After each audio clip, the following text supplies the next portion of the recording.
രക്ഷാപ്രവർത്തനം എന്ന് പറയുന്നത് ഞങ്ങൾക്കൊരു ജീവൻ രക്ഷിക്കുക എന്ന് പറയുന്നത് ഞങ്ങൾക്കൊരു അഭിമാനമുള്ള ഒരു കാര്യമാണ്. പക്ഷേ എന്നിരുന്നാൽ തന്നെയും ഞങ്ങളുടെ ഈ ജോലിയുടെ അതികാഠിന്യം വരുന്ന സർക്കാരുകൾ അത് മനസ്സിലാക്കുന്നില്ല.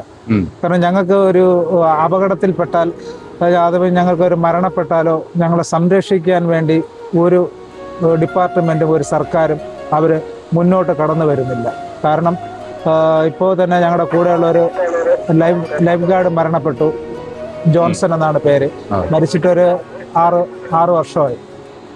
അപ്പോൾ പുള്ളിക്ക് യാതൊരുവിധ അന്നത്തെ സർക്കാരുകളുടെ ഇടപെടലിൻ്റെ മൂലം അവർക്കൊരു ഭാര്യയ്ക്ക് ജോലി കിട്ടി, അത് പോയി.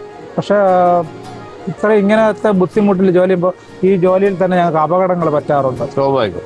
അപകടങ്ങൾ പറ്റുമ്പോൾ തന്നെ ഞങ്ങൾക്ക് അപകടം പറ്റി ഞങ്ങൾ അത് കഴിഞ്ഞാൽ ഞങ്ങൾക്ക് ജോലിക്ക് കയറാൻ പറ്റില്ല. ഒരാഴ്ചയോ ഒരു മാസമോ പുറത്തുനിന്ന് കേട്ടി വരും. കാരണം സുഖമില്ലാതെ നമ്മൾ ബെഡ് റെസ്റ്റ് ആയിരിക്കും. അതിൽ ഞങ്ങൾക്ക് യാതൊരുവിധ ആനുകൂല്യങ്ങളോ ശമ്പളമോ ഒന്നും ഞങ്ങൾക്ക് ലഭിക്കുന്നില്ല. ഇപ്പോൾ വിജയൻ സാറ് തന്നെ ഒരു 2 വർഷം മുമ്പ് കാലിന് ഒരു രക്ഷാപ്രവർത്തനത്തിൻ്റെ ഒരു കാലിന് പരിക്ക് പറ്റി.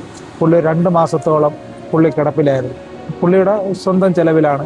കാരണം ഒരു ഡിപ്പാർട്ട്മെൻറ്റിൽ നിന്ന് യാതൊരുവിധ സഹായമോ അല്ലെങ്കിൽ ലൈഫ് ഗാർഡുകളുടെ ഭാഗത്തുനിന്ന് ഒരു സഹായമോ പുള്ളിക്ക് ഉണ്ടായിട്ടില്ല. അപ്പോൾ ഇങ്ങനത്തെ ഒരുപാട് ബുദ്ധിമുട്ടുകൾ ഈ വിജയൻ സാർ ഉൾപ്പെടെ ഞാനും മറ്റ് ലൈഫ് ഗാർഡുകൾ ഞങ്ങളുടെ ഈ സർവീസിൽ ഞങ്ങൾ ബുദ്ധിമുട്ടുകൾ അനുഭവിച്ചുകൊണ്ടിരിക്കുകയാണ്.